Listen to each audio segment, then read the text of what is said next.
Hello, my name is Kay Chamberlain. Welcome to my channel where I talk about all sorts of comic books from Marvel and DC. Lately I've been doing a run of different Marvel comics, and this week I'm going to be covering another obscure Marvel series just because I felt like it. I saw this series. I already knew it existed. I'd never read it, but I was just like, this seems kind of fun. Let's check it out. And, I previously done a Great Lake Avengers series, the 2017 one, and this series has Squirrel Girl in it. So it feels almost like it's directly connected, or it's a great series to jump to after reading the Great Lake Avengers. This is US Avengers. So right off the bat, the whole premise of this is just ridiculous. It's written by Al Ewing with art by Paco Medina. And if you don't know Al Ewing, he's probably most known for his Hulk run, his Immortal Hulk run, which is lauded as being one of the best comics of like the last 5 years, I'd say. Or did it come out earlier than that? It might have been in the last 10 years. Anyway, it's a series that is celebrated as being one of the best Hulk runs of all time. And then we got this. We got US Avengers. Now, I'm not going to say right off the bat that this series is like terrible. You would think because of the name and the premise of it going into it, you would be like, man, this series is probably sucks. But I can say that after reading the first issue, I can immediately say that this is better than the Zach Gorman Great Lake Avengers series that I just read. There's not really any backstory on the US Avengers, as far as I can tell. I mean, there's a little bit. There's some setup stuff that gets explained in this of like how they even exist in the first place. I think this issue is good because most of these characters that are in this book, I don't know who they are, and the ones I do know are in a completely different state now. Like they're essentially just different characters from when I knew them. Like Roberto DaCosta, aka Sunspot, who is a member of the New Mutants, is the leader of the US Avengers, but he's not the Sunspot that I remember. He doesn't even go by the name Sunspot anymore. He goes by the name Citizen V. That's his code name. He now owns AIM, because AIM, which was originally known as Advanced Idea Mechanics, tried to get into the corporate scene, and Roberto DaCosta is a billionaire, so he bought them out and then rebranded them as the Avengers Idea Mechanics. And S.H.I.E.L.D. didn't like that, and the Army didn't like that. And there's this guy named General Maverick, who is basically just General Thunderbolt Ross. Like, he's exactly the same as Thunderbolt Ross. He decides to work with Roberto DaCosta to create an American-owned Avengers team that is entirely patriotic, and every single member is proudly American and a patriotic person. The only member of the team that has shown any hesitance towards being a member is Sam Guthrie, who is Cannonbolt. Cannonbolt is also a member of the New Mutants, and he's a little bit iffy with this team because he's like, are we actually seriously going with the name US Avengers and like our mission, which is to bring peace to America with patriotism? Like, this all feels just bizarre. And Roberto is like, this is our country, and there might be people out there that hate us as a team, but we're still going to fight to help them.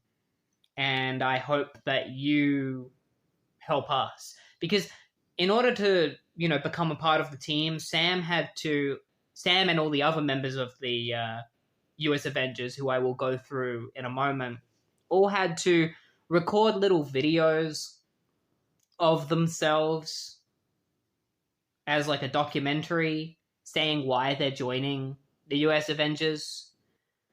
So like Squirrel Girl is like, I'm from Canada and America. I've got dual citizenship. So I decided to join this team to show how proud I am of being both of them. This series is probably why she wasn't in the Great Lake Avengers series, and for that knocks this series down a point for me, because boo, like, you know, when I'm reading Great Lake Avengers, I want to see Squirrel Girl, and the fact that she was only in one issue of that series, but she's in all of these is really disappointing, so thumbs down to that, boo. And then you got this character called Enigma, whose name is Aiku Jokinen. I hope I'm pronouncing that right. She's from Norway. I think she's in a relationship with another character in this book called Tony Ho. So Aiku is Enigma, and the best way to describe Enigma is that she's just a heroic version of the character Ghost from, if you've seen Ant-Man and the Wasp, you would know who Ghost is. Basically just a heroic version of that. She has the ability to phase through people. I don't know if Ghost has this ability specifically, but Aiku can also make people phase through things. So she can touch someone and they'll phase through a wall or something. I don't know if Ghost can do that. I think they can. I don't remember. And then Tony Ho, because Tony Ho mentions that she likes girls. It's very random and kind of a weird mention of it, but whatever. She's kind of just rambling. She's one of those characters that I'm not a huge fan of, who is just kind of like, kind of in your face, real snarky. I don't know. Those aren't the kind of characters I like. The ones that are snarky and big-headed and that. And she kind of gives off those vibes. Kind of like how Riri Williams was before, you know, some other writers came in and fleshed her out a little bit more and made her a bit more likable. Yeah, so Tony Ho is the daughter of Yinsen. Yinsen is the guy that helped save Tony Stark's life, and he died doing so. And so Tony has like a bit of resentment towards Tony. Funny that they're both called Tony. And she made her own suit, which was the I Am Patriot. And she says that even though she isn't a huge fan of Tony Stark, she knows that her suit looks a lot like an Iron Man suit, but it's her suit. And she didn't use any of Tony Stark's schematics or anything. She made it herself. It just happens to look a lot like Tony Stark's suit. And the reason why is because it looks exactly like the Iron Patriot suit from the MCU, because this is supposed to be like MCU, what would you call, like, synergy? So she is the Iron Patriot and a member of the US Avengers. And you got Enigma, you got Cannonbolt, you got Squirrel Girl, you got Roberto da Costa, Citizen V, and then you've got General Maverick, aka Red Hulk. It's going to be so hard not to accidentally call him Thunderbolt Ross. So S.H.I.E.L.D. apparently at this point in time has the means to give people Hulk powers. So, but it's only for 1 hour a day. And so Maverick has this thing on his wrist that has like a countdown, and once the countdown hits 0, he can turn into Red Hulk for an hour.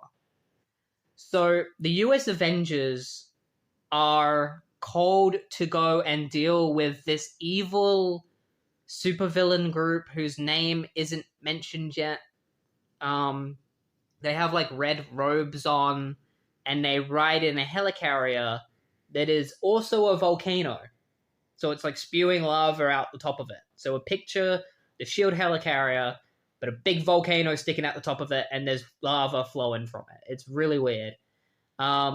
So like Cannonbolt and Squirrel Girl fly in to just try and stop this helicarrier. Meanwhile, Enigma is on the inside, attacking the villains that are inside the helicarrier.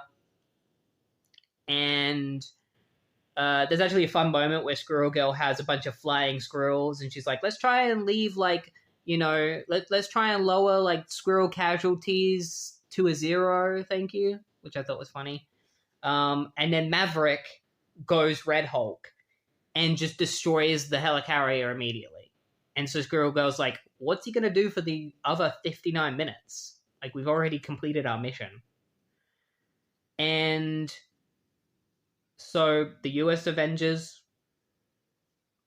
they accomplish their mission. They destroy this helicarrier. But now they got to figure out, like, who was behind this. And we get a little bit of a hint as to the grand mastermind behind this bizarre plan. Is this guy named the Golden Skull. He basically looks exactly like the Red Skull, but he wears a really fancy suit, and he wears a golden mask. And he's like, welcome to the Skullocracy. And at the same time, Roberto DaCosta is talking to Cannonbolt about, making sure that America has a better future. And that's when the Captain America of the year 2099, the Captain America of the future, shows up. Danielle Cage is her name. I think she's supposed to be like the future daughter of Luke Cage or granddaughter of Luke Cage or something. Yeah, I'd say granddaughter, probably. She shows up.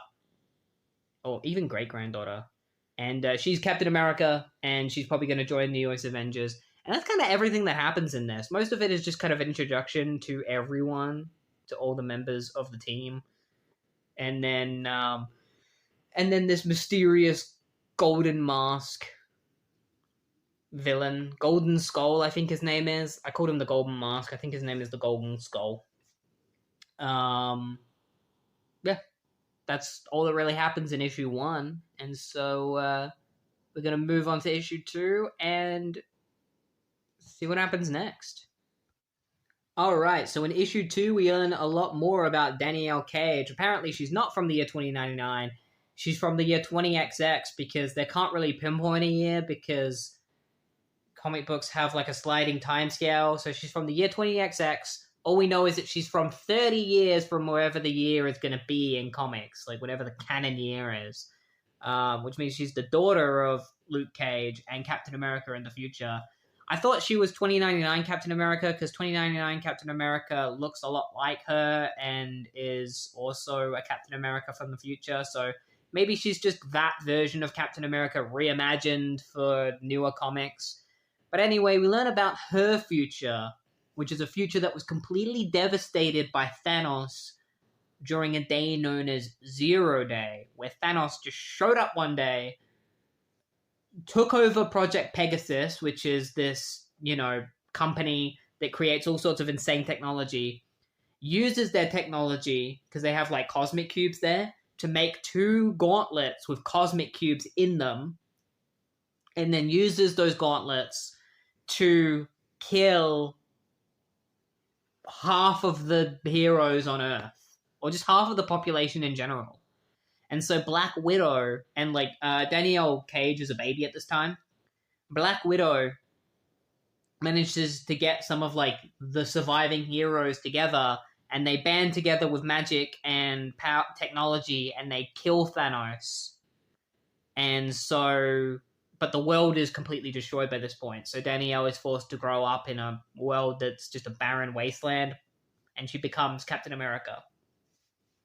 And her arch nemesis is the Golden Skull. So the reason why she's shown up at the US Avengers headquarters is because the Golden Skull has escaped from her timeline to go to theirs, because she's from an alternate timeline. Because they're asking her, when does this 0 day happen? And she says to them, it should have already happened, but you avoided it, which means I'm from an alternate timeline. Which means we need to get Golden Skull back to my timeline, because he's not supposed to be here.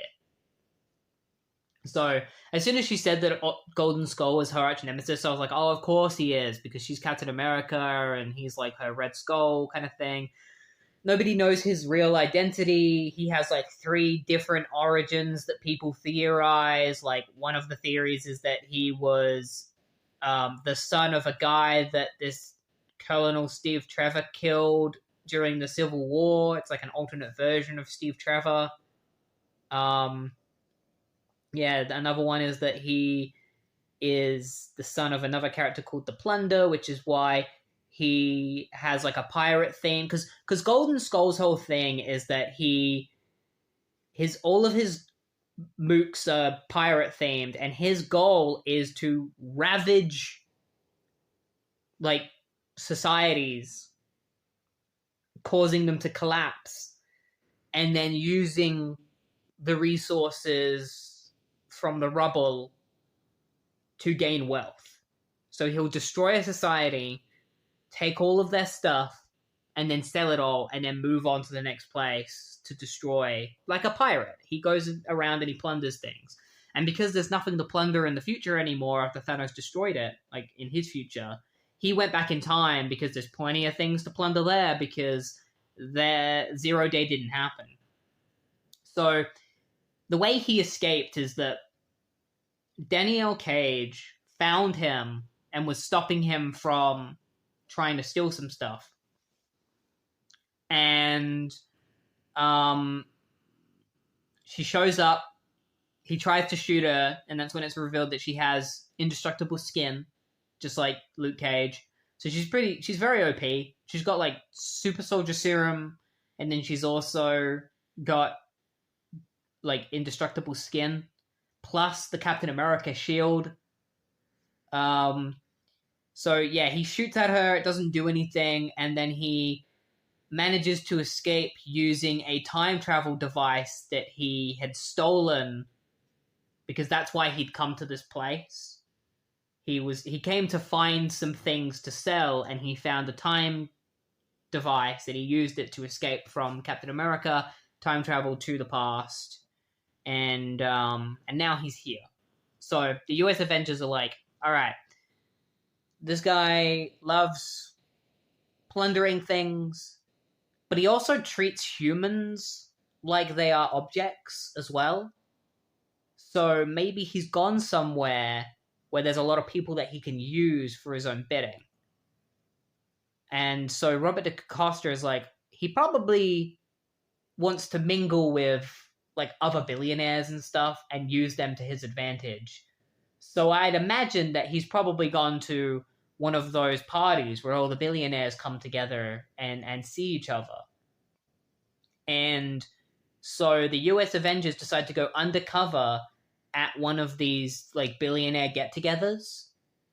And when they get there, the Golden Skull is watching them from his monitor room.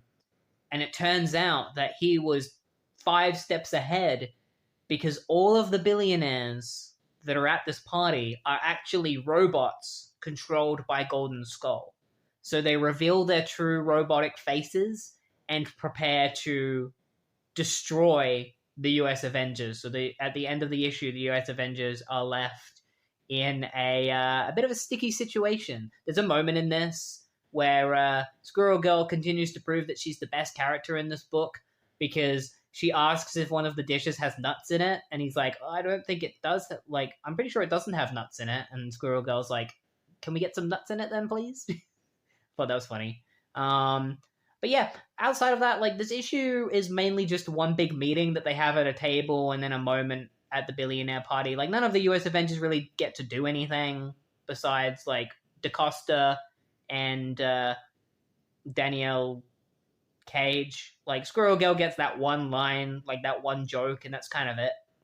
This is more of like a lore drop and like a backstory explanation kind of thing.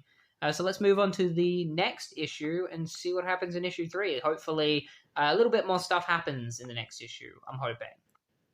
But we'll see. Alright, so issue 3 begins with the reveal that the Golden Skull has kidnapped all the billionaires and put them in test tubes, and then he's replaced them with robots. So he didn't turn them into robots, he just replaced them with robots. So the US Avengers are all surrounded by these fake billionaires, these robotic billionaires, and the robots start shooting lasers at them, so the US Avengers have to fight back. But the General can't go Red Hulk yet, because he's still got like 8 hours before he can go Red Hulk. So Tony and Cannonbolt and Squirrel Girl and Enigma have to kind of like use what resources they have in order to fight against these robots so they can get out. And they actually cut one of the robots' heads off because Robert DaCosta has a watch that can turn into like a Iron Man gauntlet. And so it's weird seeing him not use mutant abilities and instead use like tech. So he shoots the laser at one of the robots and cuts its head off. And then Tony hacks into the head to find out that the robots were manufactured by Arcade and not Golden Skull.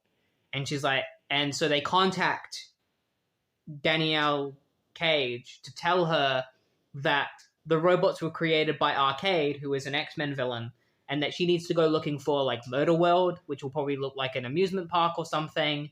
And Danielle's like, I see a casino that's being built. So it's they're probably operating from out of there. Like that's probably where Golden Skull's men are and where he is. And so she heads down there and she finds a bunch of Golden Skull's pirate men and finds out that they're actually robots. They're not real people. So now Danielle has no problem with like cutting their heads off and stuff with her shield. So apparently it's very normal for the Golden Skull to just steal other people's things and take credit for it and like make it his own. As I read this, I kind of realized Golden Skull is supposed to be like a spoiled brat. Like, I don't know, like, if this is commentary from Al Ewing on, like, children growing up with technology today or just being, like,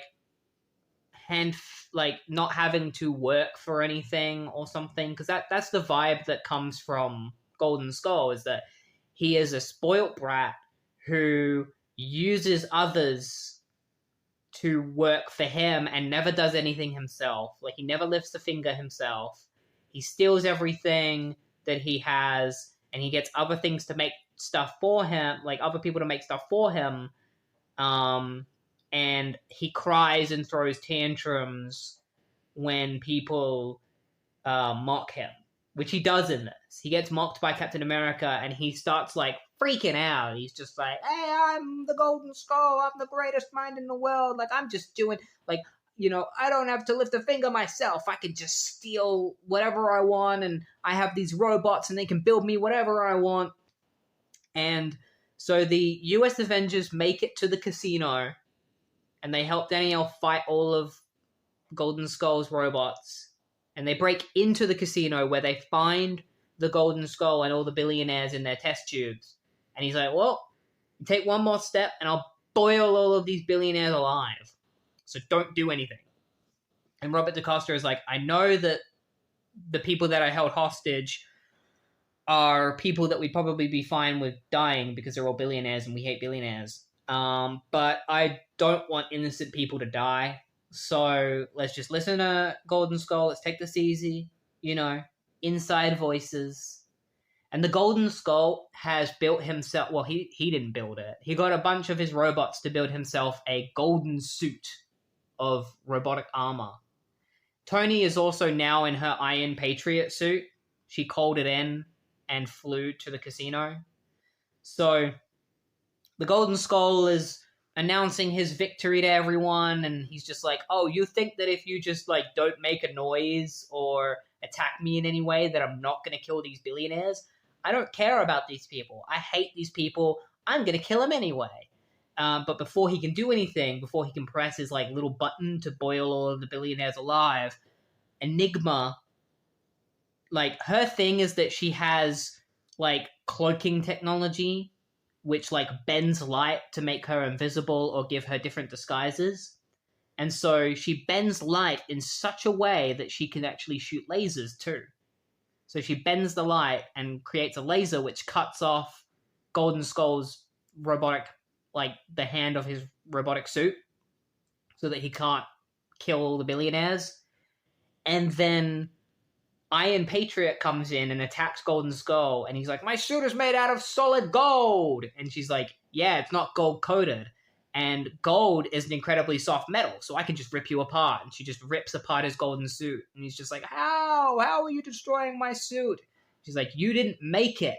You just got a bunch of robots to make it for you, which is why it's like a bunch of crap. Because you're coming off as like you're the smartest guy in the world or something, but you're just a complete numpty who doesn't even know how to build his own robotic suit. So yeah, she just rips apart the robotic suit and the Golden Skull is defeated, which really surprised me. Like, that's it. That's the end of the Golden Skull plotline. I thought he was going to be the main villain of a lot of these issues. Like, this was going to be like the overall, because this series is only like 12 or 13 issues long. I think it's 12 issues. So I thought the Golden Skull was just going to be the villain throughout all of them, and it was just going to be one of those really long, like, it was going to be a maxi series all about the Golden Skull and Danielle Cage. But no, at the end of the issue, they beat Golden Skull, and they strap him up like Hannibal Lecter, like he's got the mask and everything, and they keep his golden mask on. They don't take it off for some reason to see who he was. We never find out his identity. But then Danielle just takes him back to the future, like takes him back to their time, and leaves. Like, I thought she was going to be a main character in this book. Maybe she comes back later. But yeah, that plot's over. Like, Golden Skull's defeated. Captain America's gone back to her alternate timeline. But before she leaves, there's this one moment where Robert DaCosta is like, you come from a timeline that is complete shit. How do you keep going every day when everything's so bad around you? And she's like, because I do what I can for the people. Like, it's hard. There are days where it's really hard to keep going. But I do what I can for the people, and the people do what they can for us. And so that's what keeps us going. Like, we just have to keep going. And that's the one moment where I was like, that was cool. I liked that. That was a nice moment. And so yeah, she leaves, and Robert DaCosta says that it's not over for the US Avengers because there's probably going to be another threat, and they're going to be taking care of it in the next issue, and we'll find out what that threat is too when we read issue 4. You know, I'm kind of confused by the tone of this series because I don't know if Al Ewing is writing this as if it's supposed to be some kind of mockery or if it's serious, because, you know, you got things like the Hannibal Lecter reference and the ludicrous plots with like Thanos and Zero Day and the Golden Skull. It's so insane, but at the same time, it's taking itself very seriously. So I'm curious if Al Ewing is taking it seriously, or if he was asked to write this series and he was like, write an Avengers series all about patriotism. That sounds stupid as shit. So I'm just going to make the series stupid as shit, but I'm Al Ewing, so it's still going to be enjoyable to read, you know? All right, so issue 4 of US Avengers is probably the weirdest one yet. I think this is where we learn that he may not have been asked to create a political satire, but Al Ewing is taking the US Avengers as if he is writing a political satire, because Deadpool appears in this issue, and I feel like Al is putting his feelings on writing this series into the mouth of Deadpool, because he has Deadpool constantly talking about how stupid, like, the idea of this comic is, and the fact that he hates being trapped in a political cartoon and stuff like that. And I feel like that's Al Ewing being like, I'm writing such a stupid comic, like, why does this comic even exist? Who came up with this idea, you know?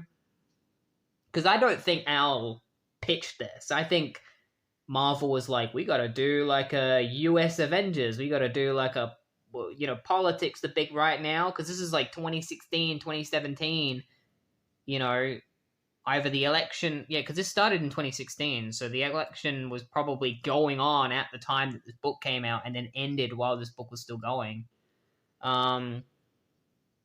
Yeah, so this is Al kind of letting out his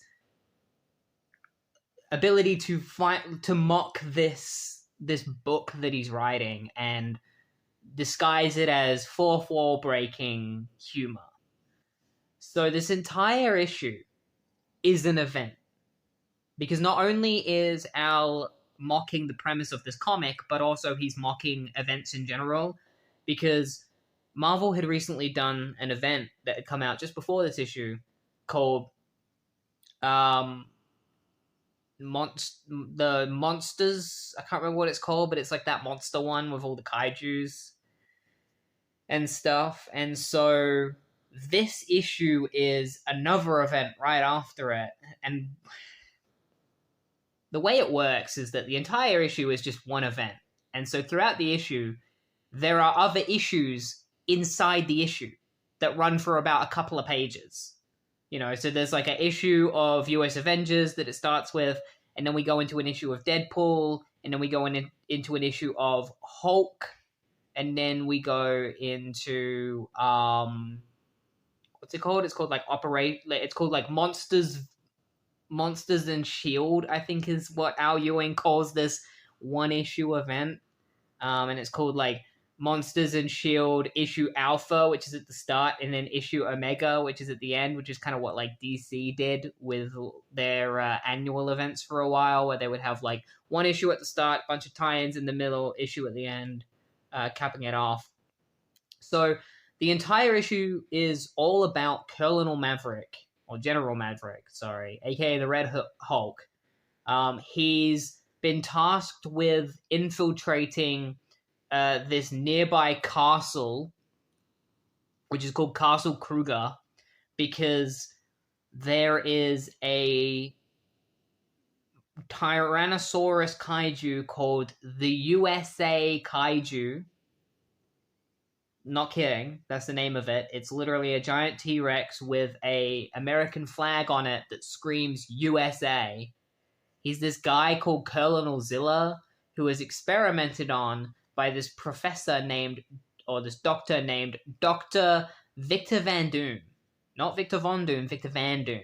And he says that he came 10 years before Von Doom existed. So he's like, I was the original one to go with like a Victor Van Doom, like Von Doom-ish kind of name. So he plans on just destroying as much as he possibly can with the power of the USA Kaiju, or the US Kaiju. And so Red Hulk goes there in order to stop it. He only has an hour of his transformation, so he's got to get it done quickly. But it turns out Deadpool's there as well, because he attacks Red Hulk. And Deadpool has turned into a crazy, giant Hulk-like monster. And the reason why is because in the Deadpool tie-in that is in the same issue, it's revealed that Deadpool went to the castle in order to assassinate Dr. Van Doom. And while doing so, got jabbed in the neck by a serum created by Van Doom. He just jabs Deadpool in the neck with it, and transforms him into this Hulk-like monster who has zero control. But because of his healing factor, he's slowly regaining control over his body. And so when he fights Red Hulk beats the crap out of him, and that speeds up Deadpool's healing factor, allowing him to turn back into a normal human.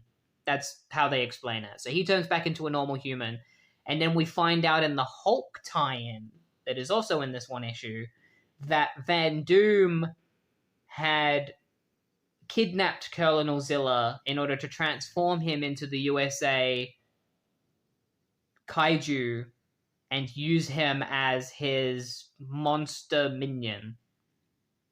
And so we get to see Colonel Zilla get transformed into USA Kaiju, which is basically just the same way Deadpool turned into a monster. He just gets stabbed by a serum created by Van Doom. He turns into the USA Kaiju, and Red Hulk and Deadpool fight USA Kaiju together and beat him very easily. Red Hulk just picks him up by the tail and throws him into Castle Kruger, destroying the castle and defeating the Kaiju. And then Deadpool, decides that he's gonna go and find Van Doom and bring him in because he was supposed to assassinate him. So he's gonna check the castle remains to see that Van Doom is definitely dead. And, Maverick just heads back to base. And that's when we find that Robert DaCosta is mad because he was like, Maverick, I wanted you to do it quietly, that wasn't quietly. And then he's like, oh, wait a minute, I have a meeting with the director of S.H.I.E.L.D. And it turns out the director of S.H.I.E.L.D. at the moment is Captain America, because the US Avengers takes place during a time when what's it called? What's the name of that event? Is it Secret Empire? Is that the one where Captain America is revealed to be a Hydra agent and he like takes over Shield and makes like evil Shield or something like that? That's what's been setting like that's what's currently being set up. So he's not. I think it's been revealed that he's Hydra, but the event hasn't started yet. So he's posing as like Captain America still, as a good guy, but he's also the director of Shield now. So Robert DaCosta is going to have a meeting with Steve Rogers, director of Shield, and we're going to find out how that meeting probably transpires in the next issue. And by the way, if the next issue is a tie-in to Secret Empire or something, I'm not doing Secret Empire. Like, no, I'm not doing it. This is all about US Avengers, so I'll look at the tie-in and I'll talk about it, but we're going to do it without any context of the event whatsoever. All right, so issue 5 is a Secret Empire tie-in, or it's not a tie-in. It's like a prologue leading into Secret Empire. Like I said, we're not doing Secret Empire, but I will talk about this issue because it's really interesting, because it kind of displays our Ewing's feelings on Secret Empire in general, and that he very clearly hates the idea of Secret Empire, much like everyone did at the time. He hated the idea of Captain America being a Hydra agent, a sleeper agent, and he too mocked the Hail Hydra moment that Steve Rogers has, which he's probably just done, and immediately this issue begins with Steve Rogers being like, Hail Hydra. Like, the first page is him saying that. And he's saying it to Roberto DaCosta, and Roberto DaCosta is like, come again? And Steve Rogers like, I was just joshing ya. Like, I was just kidding. And so it's just like Al Ewing just not taking Nick Spencer's Captain America stuff seriously, like, at all. Like, the fact that he's like, Secret Empire is about to happen, and Al Ewing is already making fun of it in his own comic, just being like, hey, Nick, your idea is stupid. Like, look at me make fun of your story because it's dumb. Hail Hydra. Oh. So, like, I just thought it was funny how, like, immediately it begins with Steve Rogers jokingly saying Hail Hydra to Roberto DaCosta. He's there to have a meeting with Roberto because of the Red Hulk situation. Because going against S.H.I.E.L.D's authorities, Roberto gave Maverick clearance to use the Red Hulk serum and become a Red Hulk. And Steve's not really a big fan of that. And I think Roberto is kind of catching on to the fact that there's something different about Steve, because Steve is an asshole in this. Like, he comes across as like the worst kind of person, where seems nice and pleasant at first, and eventually he just drops the act and is just like, you've humiliated S.H.I.E.L.D. Like, you've humiliated all of us. You know, and I want to make sure that I can trust the agents underneath me and make sure that they're not sending monsters out into the middle of large populations and possibly harming, like, innocent people. But you can tell that when Steve Rogers is bringing up these concerns to Roberto, that he doesn't care. You can tell by the way that he's drawn, like the way his facial expressions are drawn, the fact that he's so cold about it. Like, it's very clear that this is not the Steve Rogers that we all know. And I think that's just a testament to Al Ewing's writing, where he's doing such a great job at writing Steve Rogers off, where, like, at first you're like, oh, that's Steve Rogers, like, he's charming, you know, he's asking for a cup of coffee and just chilling. But then when he gets serious, it's like, it's a different kind of serious, because when Steve Rogers gets serious, you can tell when he's still acting like himself, but this Steve Rogers is not acting like himself when he's serious. This Steve Rogers is scary. Like, this Steve Rogers is not pleasant to talk to. He's an asshole. And yeah, Roboto definitely gets that vibe from him when Steve starts ripping him apart, being like, get your ass in line, because you're making us look like fools. Like, that's something that I don't think, Steve Rogers would. That's not the way he would talk to people, even if it's serious. He wouldn't talk like that.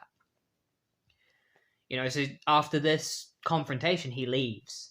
And meanwhile, Tony and Annika, who are dating, Enigma and I Am Patriot is their superhero names, have their own little moment where Tony is continuously building suits, and she always has to reiterate that they don't hurt people, like they don't kill people. They got like concussive weapons and stuff, non-lethal. But Annika's like, still, why are you spending so much of your time building these things? Like, we spend time together, but it's only because I'm getting you to eat more than one meal a day, or make sure that you're actually getting the right amount of sleep. Like, we never actually go out and do things together. You're just in here working on these weapons. Why are you building so many of these weapons? Because you say that they're non-lethal, but you're still making stuff that's made to hurt people. So why? Like, why are you making these things? And Tony is just like, I don't know. Like, I'm making these to help people.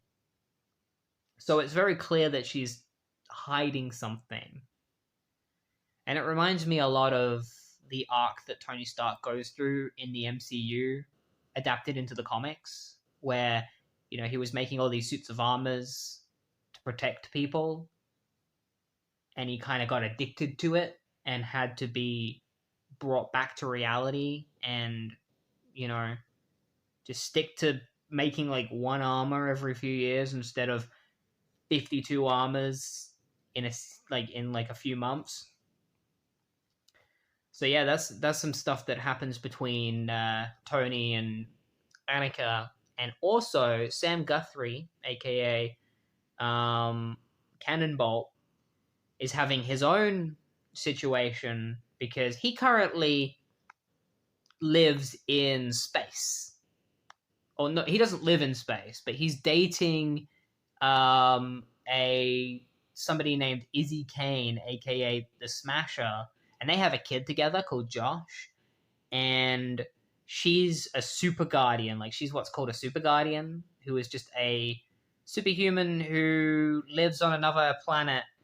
It's the Shi'ar colony planet Krill V, I think Cry V, I think is how you pronounce it. And she wants Sam to live with her and Josh and be a family. And Sam's worried about moving away from Earth because he has his family there and he has a lot of things that he enjoys on Earth. So he doesn't really want to take that jump and leave Earth forever. But she ends up convincing him because he loves her. And he's like, all right, next time I go to Earth, I'm saying my goodbyes to my family. And elsewhere, Robert Maverick, aka Red Hulk, is fighting this guy named Arthur Nagin, aka the King of the Gorilla Men. And he's a guy with a gorilla body and a human head. And then his human body has a gorilla head. I hope that's not too confusing. And Maverick turns back into his regular form because his timer runs out. And so he gets humiliated by Negan. And Negan is going to, kill him. But then he gets saved by Squirrel Girl, which he sees as even more humiliating. And so he goes off and sulks in a nearby cave away from Negan while Squirrel Girl fights Negan. She's, listing off all of the names of her squirrels, which is funny. And she's like, stop sulking, old man. And he gets in contact with an agent of AIM. And the agent of AIM is like, hey, is it all right if I, undo the barrier on your watch so that you can turn into the Red Hulk whenever you want? There's not going to be any kind of time limit. And Maverick agrees, and the AIM agent decides to go through with it. And none of the other members of AIM know what's going on, including Roberto, who is the leader of AIM. And then the AIM agent, after he's done talking to Maverick, says, "Hail Hydra." So, he's a Hydra double agent working, or a triple agent, I guess. Meanwhile, one of the things that Steve Rogers talked to Roberto about, that Roberto revealed to him, is that a lot of the people working at S.H.I.E.L.D. have things that protect them. They have like something injected in like their brain or something that protects them from mind control. So Roberto tells him about this. It was created by Professor X. It's like, "I hope it's okay that we have this." And Steve is like, "Well, I wish that we'd known about it before you went ahead and did this." And you can tell that Steve Rogers is annoyed because obviously he's working for Hydra, and now he knows that a lot of people at S.H.I.E.L.D. have protection from mind control, so they're going to have to get around that, because his plan is to take control of everyone's, like all the agents of S.H.I.E.L.D.'s minds, and use them as like his army once, Hydra starts to rise and try to take over the world. And so he heads back to Eric Selvig, who is also working for Hydra, in order to explain everything to him, and that, the rising of Hydra is going to happen. And the issue ends with Secret Empire beginning, with it's Roberto da Costa realizing that AIM is just another spinning cog in S.H.I.E.L.D. Like, he realizes the reality of his situation, that he is stuck in S.H.I.E.L.D. He thought that he was just like working with S.H.I.E.L.D., but no, he's just another cog in S.H.I.E.L.D. He doesn't really matter. And then he looks at his screens of like what's going on outside, and he sees all of the Hydra forces attacking different cities around the world. And so it leads directly into Secret Empire. But we're not going to be talking about Secret Empire. Instead, we're going to be moving on to the next episode of US Avengers, which might actually be a Secret Empire tie-in anyway, so we'll talk about it if it is. But yeah, I kind of enjoyed that issue. Even though I'm not reading Secret Empire, I thought it was pretty good. All right, so issue 6 of US Avengers is another, is a tie-in to Secret Empire. It really doesn't start kicking into gear as a Secret Empire tie-in until towards the end of the issue, where it becomes, like, Secret Empire begins to affect this series quite a lot. We're probably going to get quite a few tie-ins coming up. There's at least, 2 or 3 tie-ins to Secret Empire coming up after this, which is most of this series. So Sam Guthrie is deciding to leave Earth. He's still having a hard time, but he's currently traveling to Earth in order to say goodbye to his parents. And so he's in a space taxi, and the taxi driver is just like, "What's going on?" And Sam's just like, "I'm just thinking about, where I belong." And the taxi driver is just like, "Well, Earth is your home, right?" And Sam's like, "Maybe. I really don't know." And so while they're traveling through space, they suddenly come across a massive space battle that's going on between the Guardians of the Galaxy and the Chitauri. And so Sam decides to help them. And he's like, "Can you," he goes to the taxi driver, he's like, "I might not come back from this, so can you go and find my wife, girlfriend? I don't know if they're married, but and his son. I'm guessing they're married, so wife and son, or girlfriend and son, because they might not have gotten married. Partner and son, and tell them that I love them, because I might not get to see them again, or at least that's what I want to say to them, and I will die trying to get a chance to say that to them one last time." So he goes out into space. He sees all the chaos that's going on. There are Chitauri dragons, which are those giant snake-like Chitauri monsters from the Avengers movies. They are essentially giant bombs, so they can just blow up when they eat someone. So there's this character named Quasar. There's actually multiple Quasars. This is the new Quasar. I'd go into explanation as to who she is, but it doesn't matter because she gets eaten by the Chitauri dragon. And then Captain Marvel is like, Sam, get away from that. Like, the Chitauri dragons are giant bombs. And Sam is also in communication with Robbie DaCosta because they're best friends. And also, Robbie is his boss. And Robbie's like, she's right. Like, that's a giant bomb, Sam. Get out of there. And the Chitauri dragon blows up,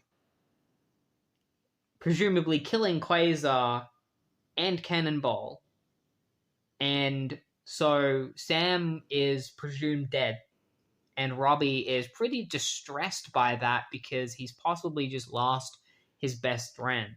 And so he tries to mobilize the US Avengers, at least some of them, to go into space to find Sam, while some of the other US Avengers go to Times Square because an explosion has just happened in the middle of Times Square and they need to go deal with that. But then Captain America comes on the screen and is like, nah, you're not going to space. They can handle themselves. You're not going to Times Square. You're staying exactly where you are. Like, you're not mobilizing. I need you here, and I need you to be protecting America. Specifically, the helicarrier. And where you are in America. So again, it's Captain America, Steve Rogers, making bizarre choices that Steve Rogers normally wouldn't make. And yeah, so Maverick has been talking to a member of AIM who is secretly working for Hydra, trying to get a new serum made for him that will allow him to turn into Red Hulk whenever he wants. This AIM guy makes the serum for him, and Maverick, without question, just gets it injected into him. And it works. It does allow him to turn into the Red Hulk. But what Maverick doesn't know is that there are mind control nanites in the serum, because the AIM guy is like, oh, it's got nanites in it that will allow you to turn into the Red Hulk whenever you want to.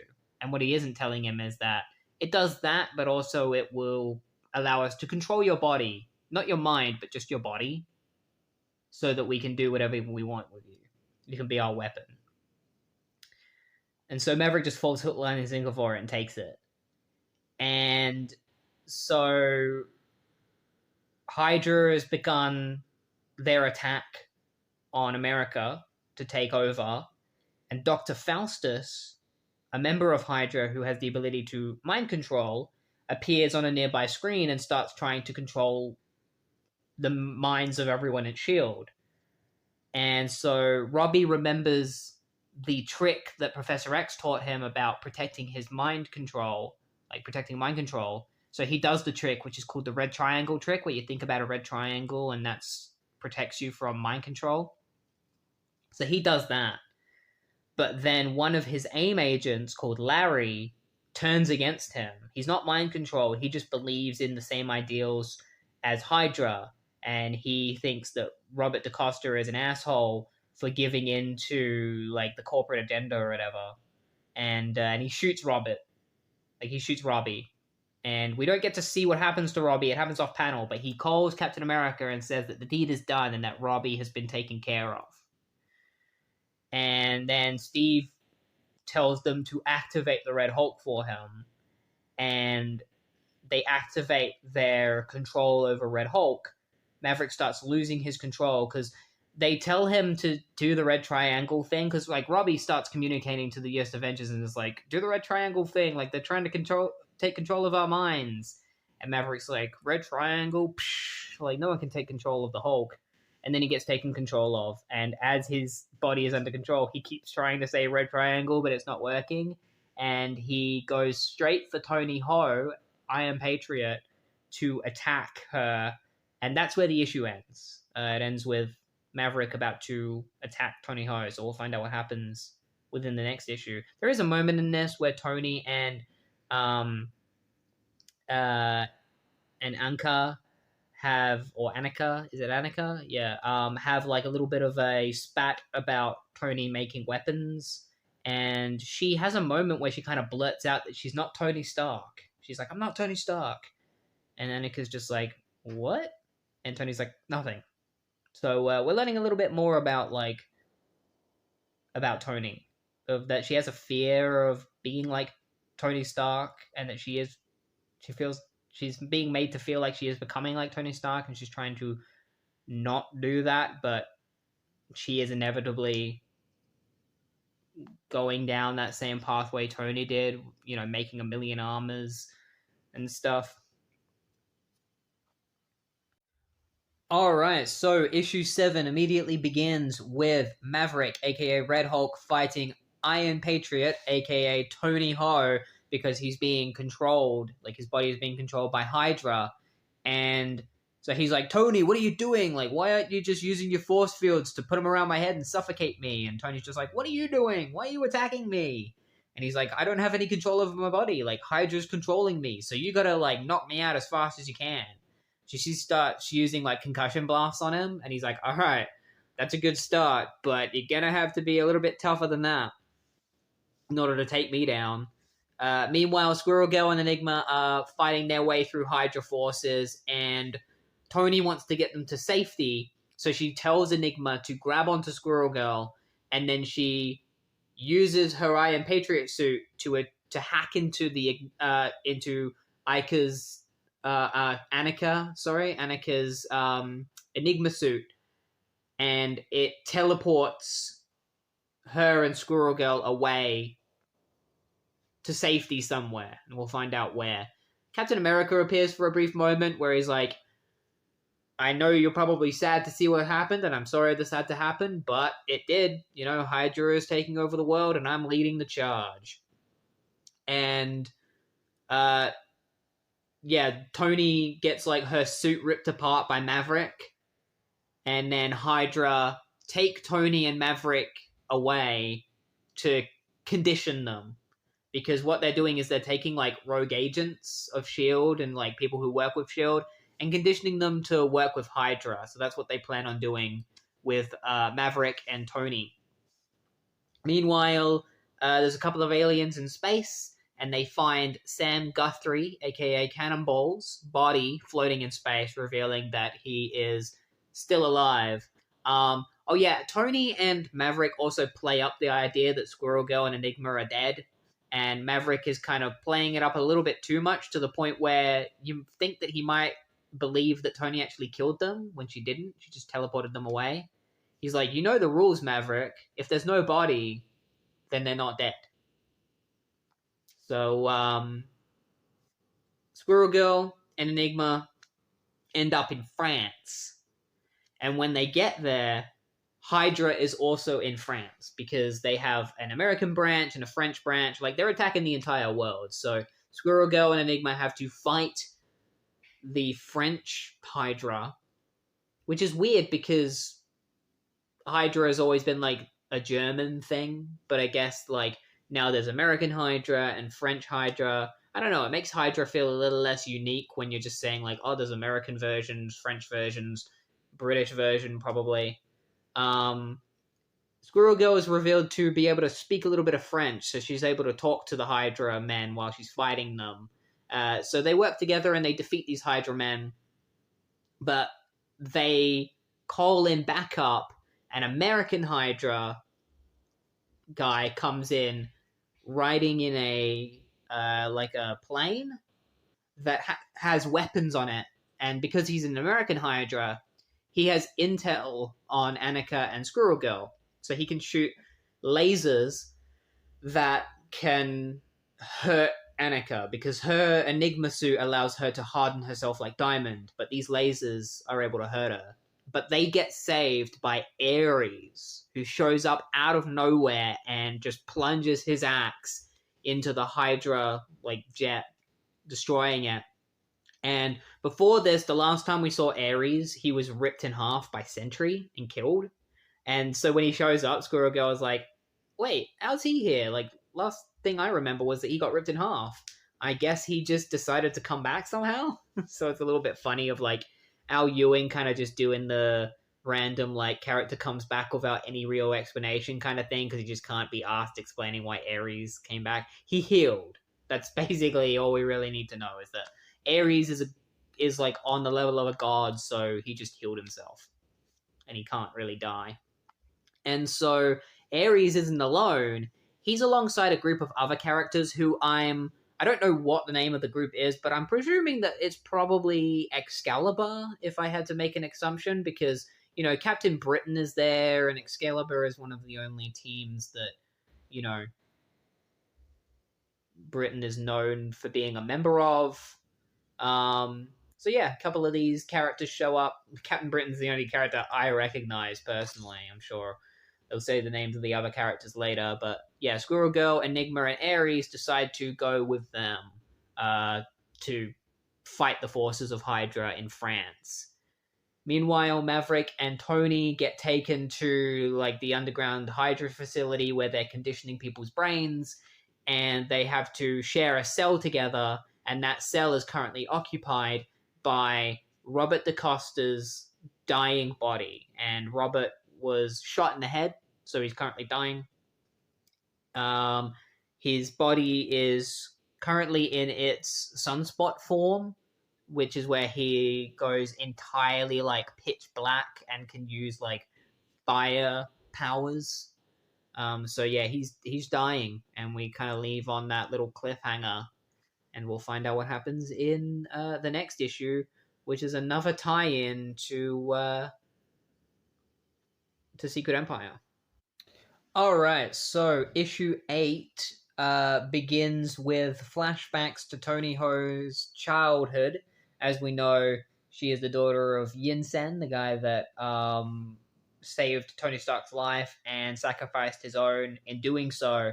So it begins with her in class as she learns what's happened to her father, and she asks her mom if Tony was responsible for the death of her dad, like if he like killed him.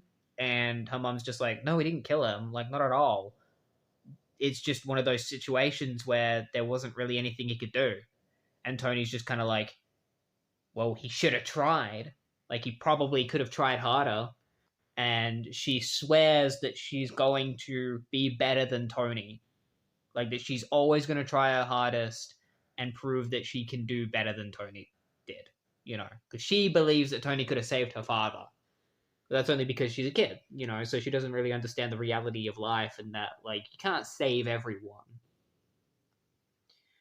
But I don't know if Tony's ever actually going to learn that lesson, because this comic kind of, like, it's kind of supposed to be paralleling Tony as, like, Yinsen and Roberto as Tony Stark, where Roberto is dying because he was shot in the head and his powers have been activated, and his powers are killing him, because if he has his powers activated for too long, they harm him more than help. He's got like toxins in his body, and so if he's always had his powers activated, then he'll die.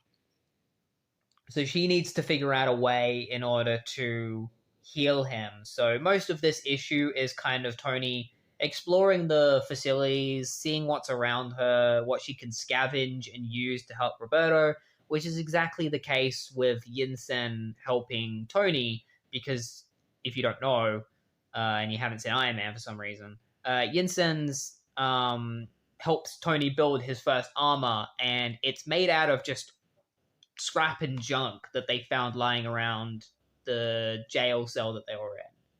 So it's kind of Tony doing the same thing, where she's trying to find anything that she can use to save Roberto's life, which includes gum. There's TV screens that they're using as cameras that she might be able to utilize for technology at some point. She figures out that they're cameras by taking Roberto's jacket and putting them over the TV screens. So eventually a Hydra agent comes in to check on her. It takes about 1,000 seconds, she says. She's like, I'll wait 1,000 seconds, and if no one comes, then that means that nobody's using it as a camera and it's just a TV screen. But somebody does come, so she comes to the conclusion that it is a camera. So she ends up going out into one of the gym areas where all the Hydra men are training. There's one guy that's like lifting weights, and he's like, Hail Hydra. So I think that's really funny how they're just like saying Hail Hydra while they're lifting weights and stuff. She meets this guy who is an old man. He's like a smart guy. There's a whole bunch of like he is an actual Marvel character, but I'm not even gonna bother saying his name because it doesn't matter who he is, because he starts going through like some stuff related to like Galactus or something, and it doesn't matter. Like Tony's just like, I don't know who you are. I don't care about your story. I just want to escape from here and save my friend's life. And she sees a Hydra man near her, and she says to this old guy, she's like, when he checks his phone, then let's rush him. And he's like, no, like we can't take on these Hydra men the way we are right now. Like they've got like this one step above us, you know? They got the high ground. So Tony bumps into the old man on purpose, knocking his glasses off and breaking them. And then she like grabs like one of the parts of his glasses and is like, I've got a screwdriver now. Like, see? And he's just like, my glasses. How could you break my freaking glasses? And so she takes the piece of glasses, like that she's now turned into a screwdriver, back to Roberto. She takes apart like the TV screen. She gets some gum, and she builds a little she calls it like a energy reductor, and straps it around Roberto's head, which helps like absorb his powers, like the toxins in his powers, so that it doesn't kill him, or at least she's hoping it works. She's like, either I'm going to kill him or he'll survive this and my plan will work. And so a bunch of Hydra men come in to kill Tony. She's like, what would my dad do? And then she thinks back to her dad, and she thinks about how her dad risked his own life while Tony was healing.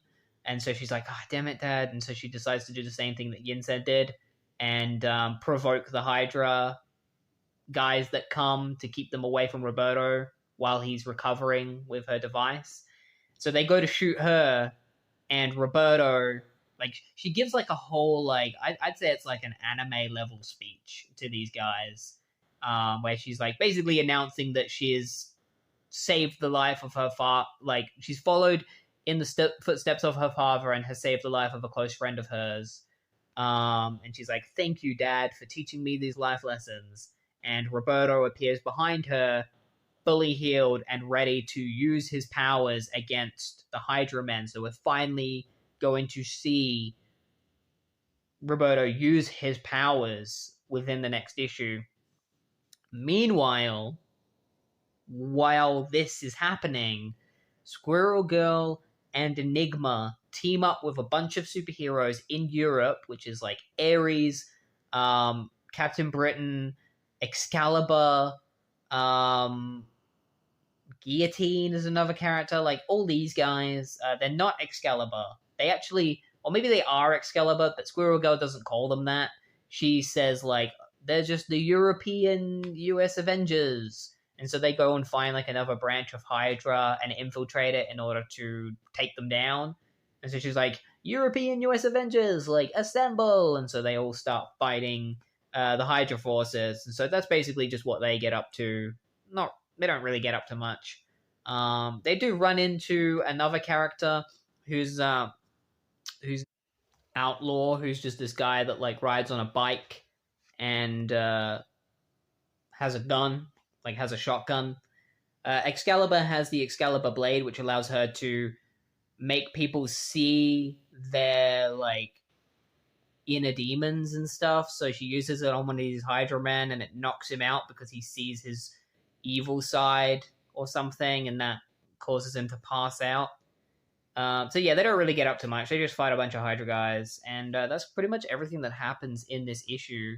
Oh, and Sam Guthrie, aka Cannonball, has been traded over to an alien outlaw who is now keeping Sam as his slave. So that happens too. And as Sam is kind of like sent out into this alien city as a slave, he comes across this guy whose name is Howard Mason. and he asks Sam if he is willing to do a job for him. So maybe we'll find out what happens with that. It feels like there's a lot of like little plot things that are being set up, but we've only got um, 4 more issues of the series, so I'm curious if these plot threads are actually going to get tied up by the end. I guess we'll find out, because I'm pretty sure the next issue is another Secret Empire tie-in where we'll get to see Squirrel Girl and Enigma and the European heroes fight against the forces of Hydra.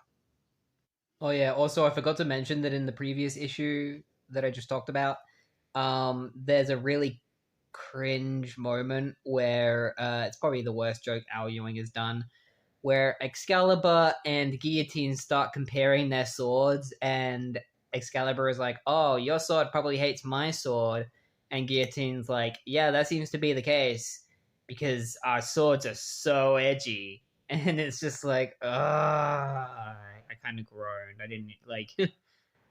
Come on, Al, you can do better than that.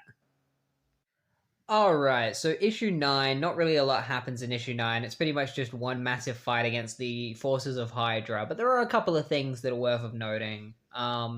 So Roberto and Tony Ho decide to team up in order to break out of their prison cell. Now that Roberto is healed thanks to the like power dampener that's been put on his head that dampens his powers enough so that they're not killing him anymore.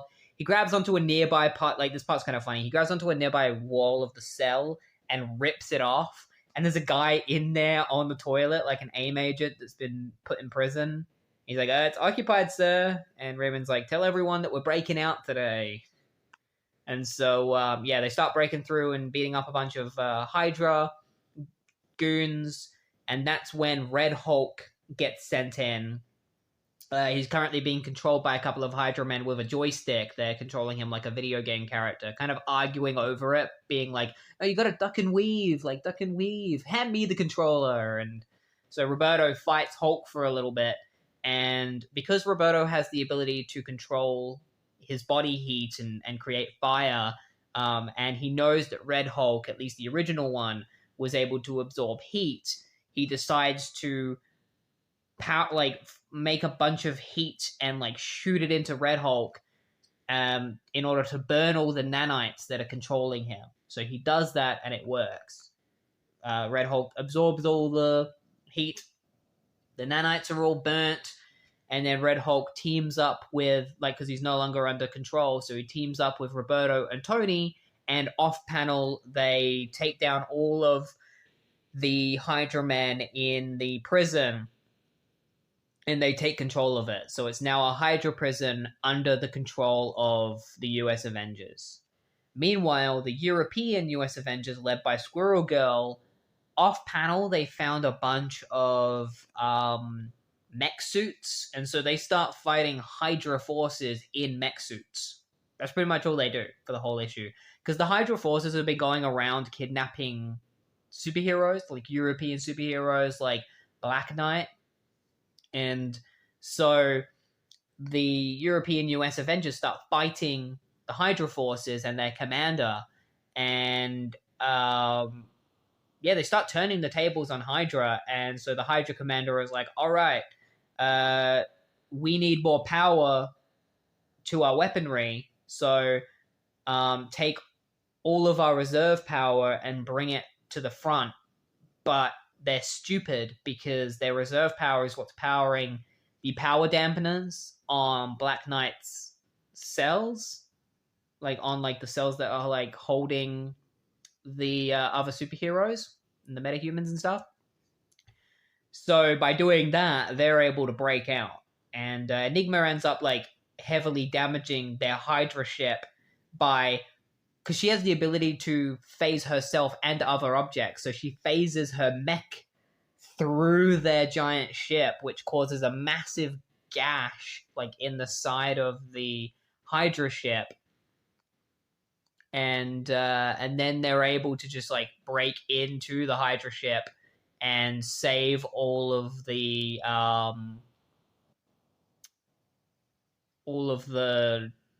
people that are captured. So like Black Knight and that all break out and take down all of the Hydra men that were keeping them, that were like watching them and keeping them held captive.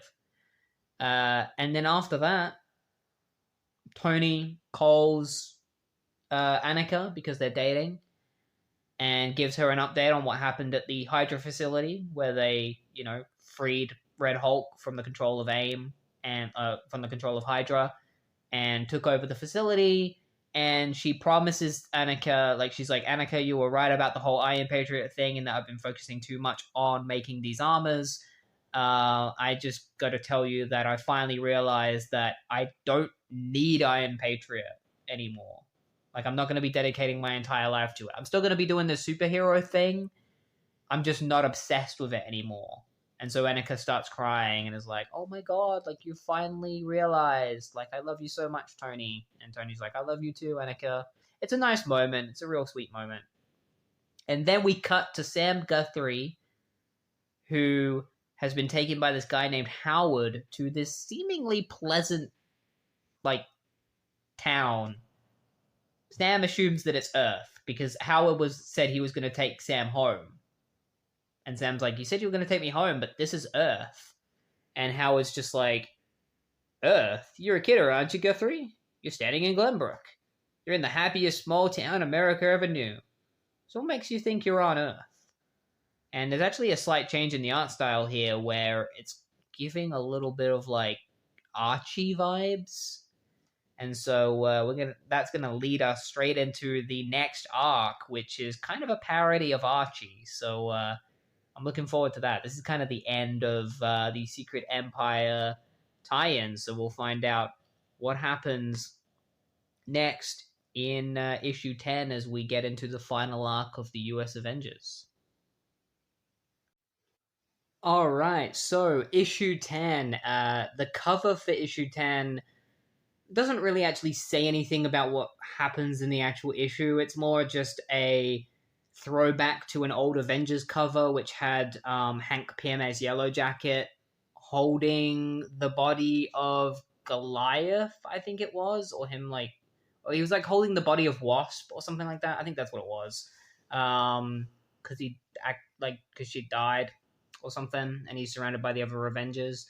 But yeah, the cover of this is it's Smasher holding Cannonball's clothes because Sam Guthrie, quote unquote, died in a previous issue. At least they think he's dead, but we know that he's not dead.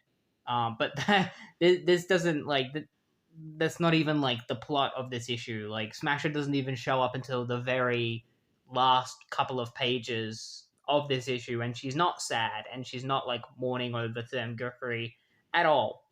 It's none of that. So Secret Empire is over, and the group of superheroes from Europe, who are called the Challengers of Europe, I think is what their name are. That's what they call them. Have been invited over to America to become allies with the US Avengers, and this guy named Senator Krask is really upset with Roberto for inviting these Europeans onto American soil, because Krask is the definition of it's almost like he's supposed to be a spoof of fans who cry when comics introduce diversity and stuff, and cry about them being woke, because he goes on a tyrant about the different members of the team and how you've got Tony Ho and Enigma who are both gay, and he sees that as being oh, you've got just them on to create some diversity, boo, he's just not a fan of it and is just really in Roberto's face about it. And he's also trying to take over the US Avengers and create a new team, because he considers all of Roberto's old team as being completely useless because of the fact that he thinks that it's forced diversity. He thinks that Squirrel Girl is stupid and no one actually has proof of her ever actually defeating Thanos or Doctor Doom, even though when we read Great Lake Avengers and she beat Thanos, The Watcher was there, and he said that it was 100% the real Thanos and not a clone or a robot or anything like that. And so, there is definitive proof that she did beat Thanos. At least to the reader, there is. So yeah, he wants to take over the US Avengers, and he also wants to take over AIM because he's buying them out.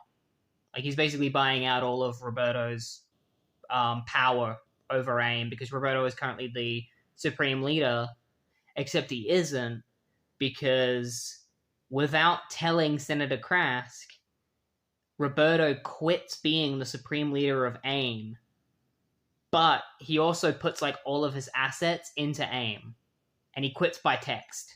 He's like texting out, and he's like, all right, wait a minute, there we go. And Krask is like, what did you do? And he's like, doesn't matter. And Roberto starts leaving, and he's like, what the hell did you do? And that's when Tony Ho, meanwhile, is in the helicarrier helping Maverick, who has been stuck as Red Hulk for much longer than he should have been. 800 weeks worth of time as Red Hulk.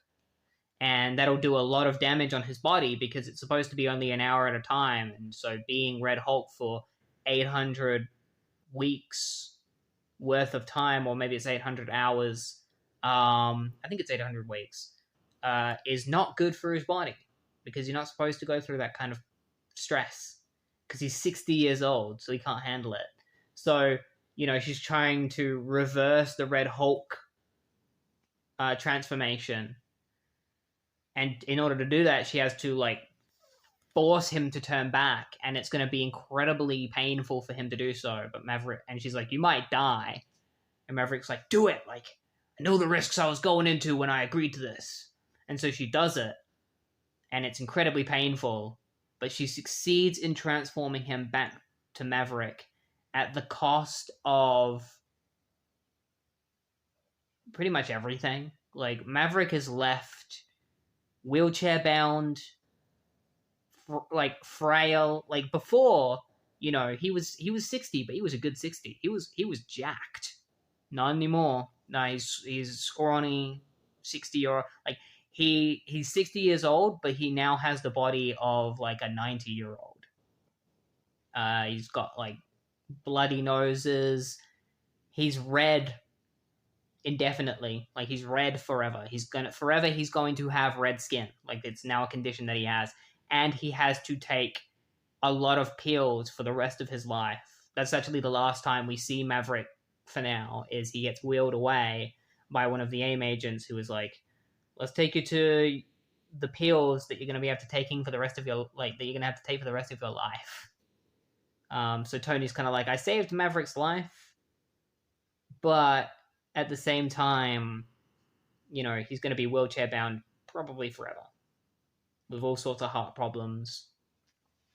And that's when a couple of AIM agents approach Tony, and they basically say to her, hey, that speech that you gave to the Hydra Men the other day, we all saw it. It was broadcast live, and it made us feel like we were actually worth something, because we always felt like the people who worked for AIM didn't actually care about science. And then we saw that video of you talking about how much you care about science, and it moved us all enough that we want to make you the new Supreme Leader. And Tony's just like, wait, I don't want to be on some kind of undercover coup to get rid of Roberto. And they're like, what do you mean? Roberto quit by text. And so Tony Ho is made the Supreme Leader of AIM. And meanwhile, at the same time, Enigma is talking to Squirrel Girl. They're hunting down a couple of supervillains. The Plunderer and Blue Streak are the names of these villains. And Enigma is talking about the fact that, she's kind of worrying about, where Tony's going to go next after she's done helping Maverick. Because, they already talked about her, not getting too obsessed with making armors and things. And she's just like, but what's she going to do after this? What is there for her to do? Little does she know that Tony is going to become the Supreme Leader of AIM. So it's a little funny thing of Enigma worrying about where Tony's going to go next, and Tony becoming the supreme leader of AIM elsewhere. Um, yeah, and so Roberto leaves Senator Krask, and he's basically ruined Krask because he's taken all of his money and given it to his friends, like giving them to Tony Ho and stuff at AIM. So Krask has pretty much lost everything. And that's when Smasher appears at the very end of the comic and is like, Roberto, come with me. We need to have a chat. And she takes Roberto away. And Roberto is like, I don't know if you heard, but like, Sam Guthrie, like, he's dead. Like, he died, unfortunately. And Smasher is like, if I'd have heard that from you, I would have been worried. But because we heard about Sam's death from some random alien taxi driver, I'm 100% sure that he's still alive. So I did some research to find any energy signatures similar to his, and I've locked onto one that is similar to Sam's, which means Sam is alive. And so the issue ends on that little cliffhanger of Roberto and Smasher discovering that Sam is still alive. And so in the next issue, they're going to go search for Sam, see if they can find him. And as we know, Sam has landed in a town that looks very much like one on Earth, but according to the guy that he's with, isn't Earth. So I'm intrigued to see, what this place is that he's been sent to. All right, so issue 11. This is a weird one. Like this is weird, but not necessarily in a bad way. It can get a little bit confusing at times because a lot happens in this issue, but it's also a lot of fun. You can tell reading this that Al Ewing is having a lot of fun writing this. This issue is just a straight up parody of Riverwood. I could just say it's a parody of Archie, but that's not true. It's a parody of the show more than it is the comic. It follows Sam Guthrie, who has now been sent to a place known as Glenbrook, which is just a town that looks like one on Earth, but he is not on Earth. He's actually on a planet called Kral X, which is what the planet is revealed to be towards the end of the issue, but it's not like it's some kind of big plot twist or anything. We already knew it wasn't Earth, so, I might as well just get out of the way and say, planet's called Kral X, and it is ruled by a cold-hearted tyrant known as Richie Redwood, who is a parody of Archie. And yeah, it's pretty much just like Sam in this really creepy version of the Archie show, like of the Riverwood show, where Richie rules the town with an iron fist and forces everyone to stay in character. And if you don't stay in character, then, he'll get rid of you and he'll replace you. And so Sam has been brought, like he was bought by Richie because Sam is a slave at the moment. So he was bought by Richie, and now he's going to be forced to play the teacher, Mr. Guthrie of Glenbrook. And he meets some of the other characters of Glenbrook, like Becky, Vanessa, Biff, Jerry Mays, and there's another character who is mentioned in this called Bug-Eyed Brutus, who was one of the other characters that he didn't stay in character, and so he was made an example of by Richie. Vanessa is shown to be kind of the stupid one, because she constantly forgets to stay in character, and so Becky has to be like, Vanessa, stay in character, because they're constantly asking Sam, like, how to act human and stuff, and if they can study him so that they can figure out how humans act, even though they're supposed to be pretending that they are human and that they are living on Earth. And so Richie is like, I hope you're ready to, like, become the teacher of this town, because, like, I own you, and so you have to do this against your own will. And Sam is like, no, thank you. I don't want to. And he just leaves. Like, he uses his rocket powers to just fly away. And Richie's like, rocket powers? Rocket powers? Like, I'm trying to keep some grounded feeling here, and he's completely ruined it. And so Biff is like, do I have to stay in character anymore?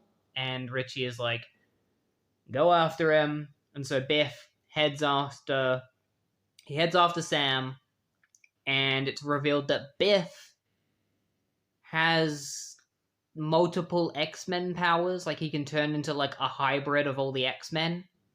So he has like Cyclops' visor, Colossus's body, Nightcrawler's legs, and Archangel's wings.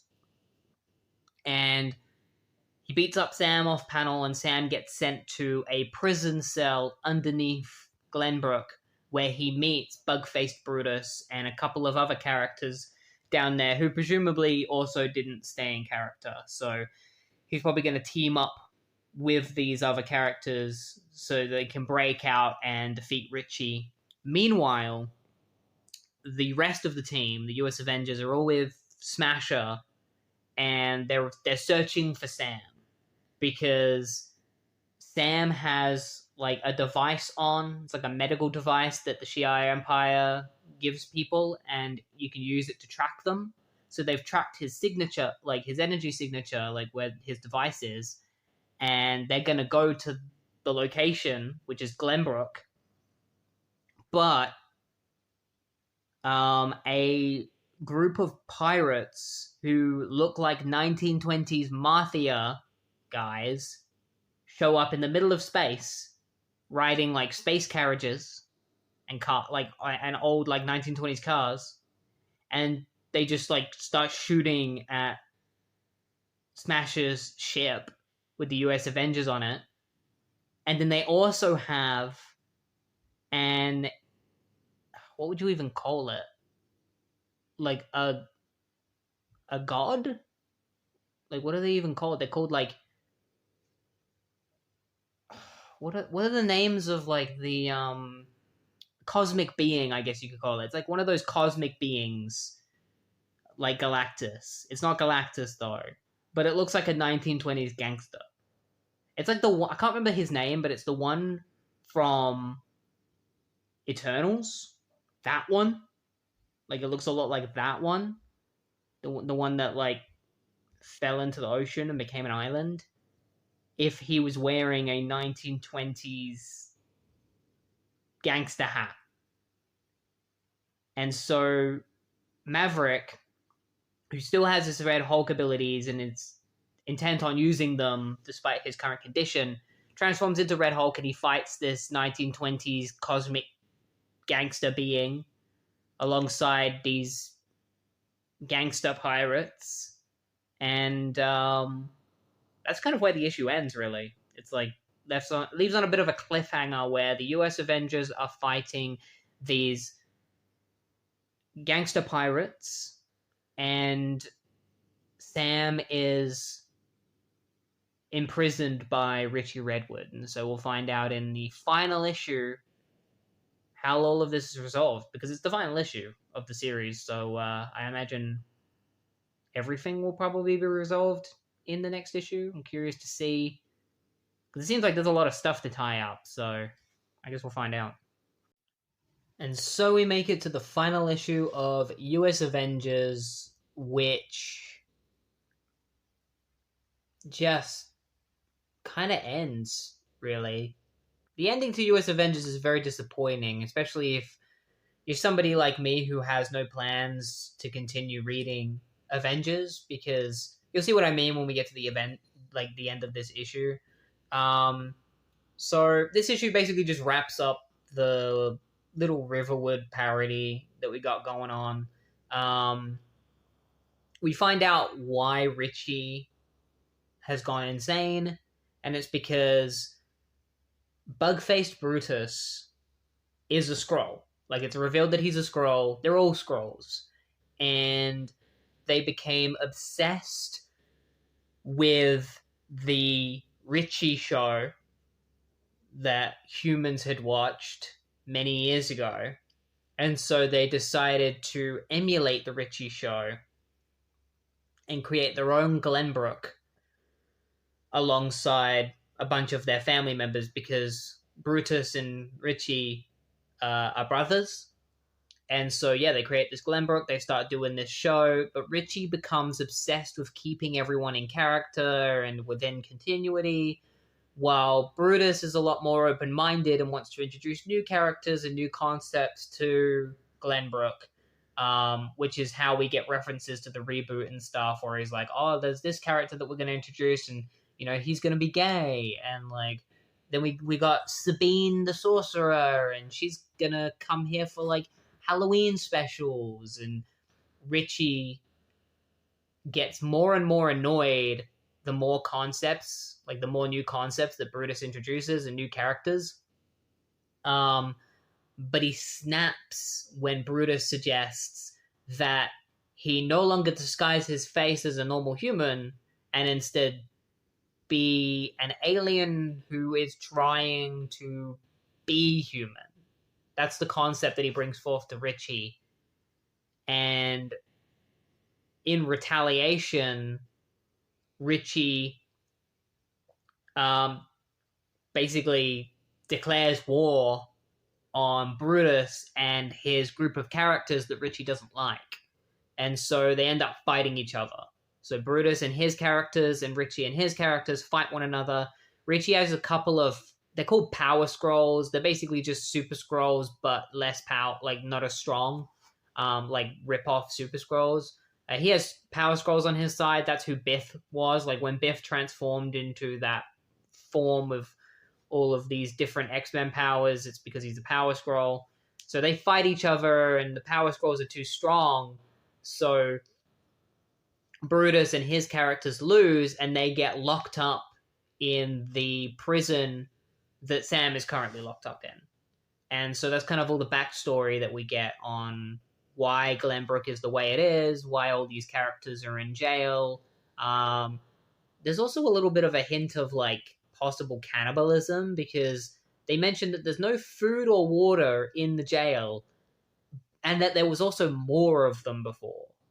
So it's like, did they eat each other? Like, because if they did, that's really messed... Like, A, that's really messed up, and B, Sam doesn't seem freaked out about the idea of these guys eating each other at all. It's really weird. They just kind of gloss over it, where Sam's just like, anyway, you know, I went to a mutant school with a teacher whose name is Storm, and she taught me how to undo shackles. And so he just undoes, like, he pulls out a device. It's literally just a plot device thing of, like, plot armor, where Sam is just like, I happen to have a teacher who taught me exactly how to get out of shackles, so I'm just going to pull this device out of my pocket from nowhere, like literally just pull it out of my ass and press the button, and my shackles are open. Yay, we're free, let's go, stop Richie. And so they escape from prison.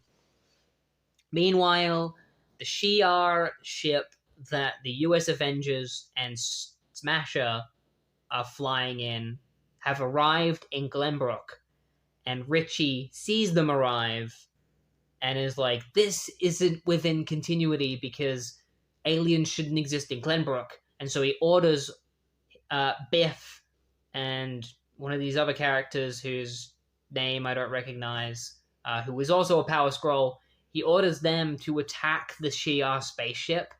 And so a battle breaks out between the US Avengers and Richie's squad, and Maverick turns into Red Hulk and fights one of the Power Scrolls, while Enigma and Iron Patriot fight the other one. And Red Hulk ends up turning back into his human form. His timer is less and less now. Like, it used to be an hour, but now it only lasts 40 minutes going Red Hulk. And so Roberto, like, places him on the ground. Like, he catches Maverick as Maverick transforms back and puts him on the ground and is like, looks to me like your superhero career might be up soon, unfortunately. And so eventually Sam and Brutus and all the other characters arrive in time, and the way that they beat Richie is kind of, they just make him realize that by acting the way that he does, because he shows, because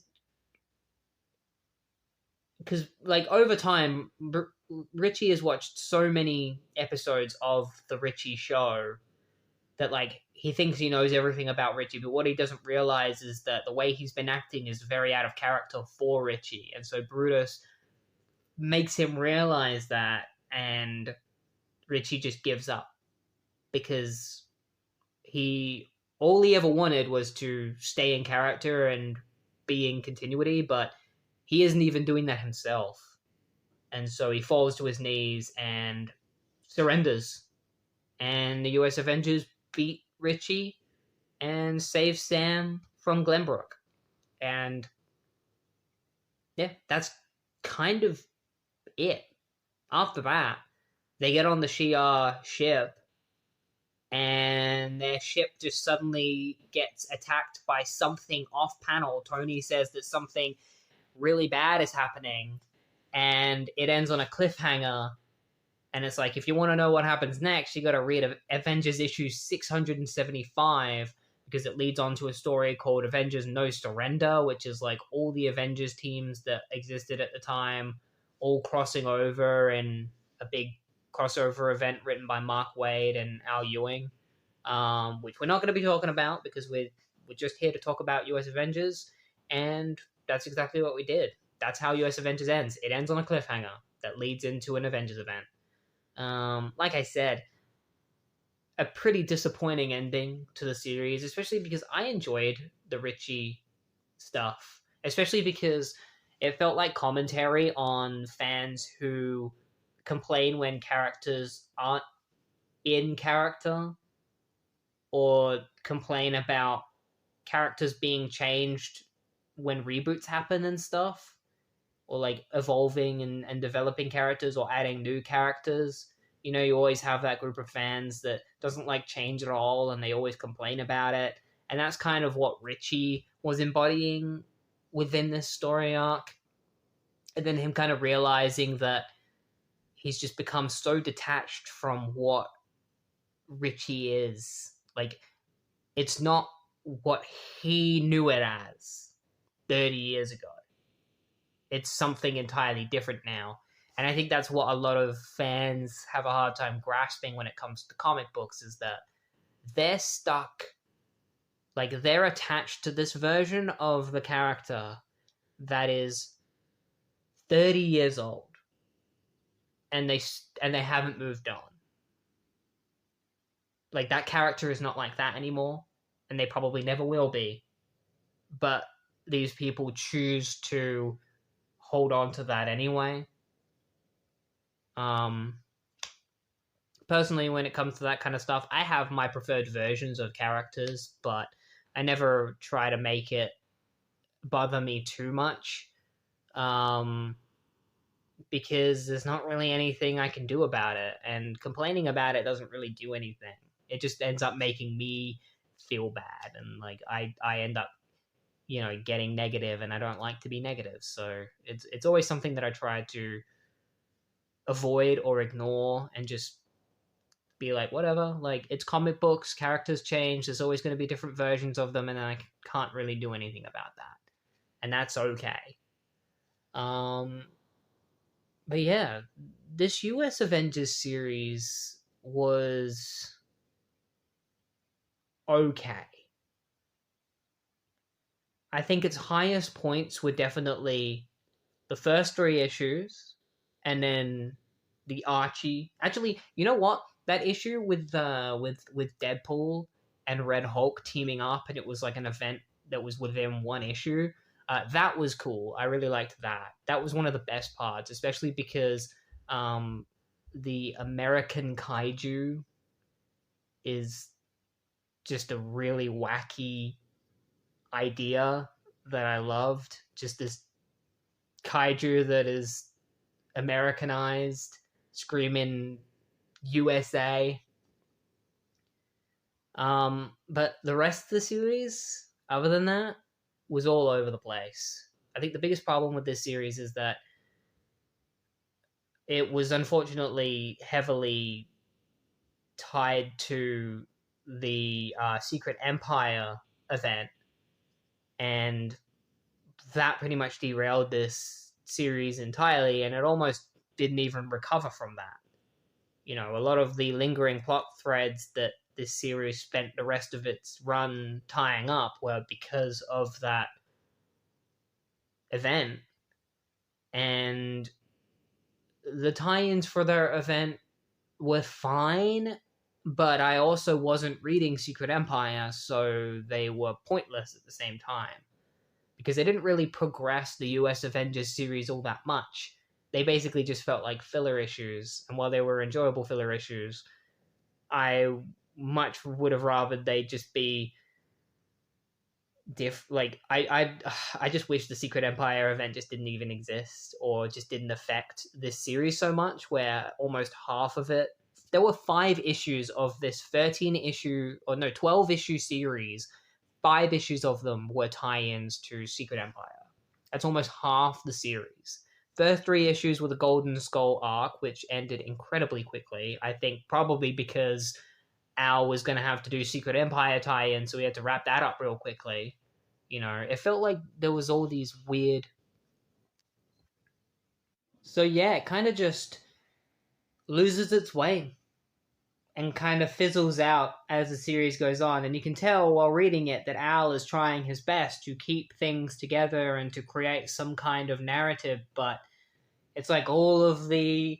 like, everything's against him while he's doing it. And the fact that he even managed to do something that wasn't just Secret Empire was at least impressive. Like, at least he was able to get one last fun little story out of the series.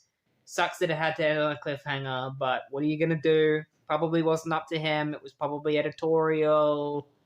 And, you know, Mark Waid planning an Avengers event and stuff. Like, I'm not going to blame Al for this. I'm not going to blame Mark either. It was probably an editorial thing or a little bit of everyone. But yeah, that was the US Avengers. Overall, I enjoyed it. Just could have done with better direction, a better ending. Just an unfortunate case of bad circumstances, being forced to do an event for most of your run. But I would highly recommend still checking it out, especially if you're a fan of Squirrel Girl. Definitely one of the biggest highs of this book is Squirrel Girl and Tony Ho. Sadly, the other characters didn't really get a lot of character development. Roberto was great in this too, actually. They all are. Like, all of the characters were good. They all had their own little moments. Sadly, some of them were shafted a little bit, like Sam. But at least he got a major role during the final arc.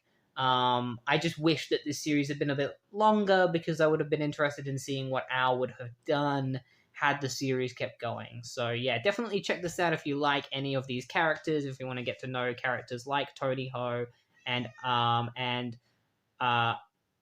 Ayuka and Maverick and Roberto. And yeah, I hope you enjoyed this episode, and I'll see you next week for something else. You know, I don't know what I'm going to be doing next week, but it'll probably be something Marvel related.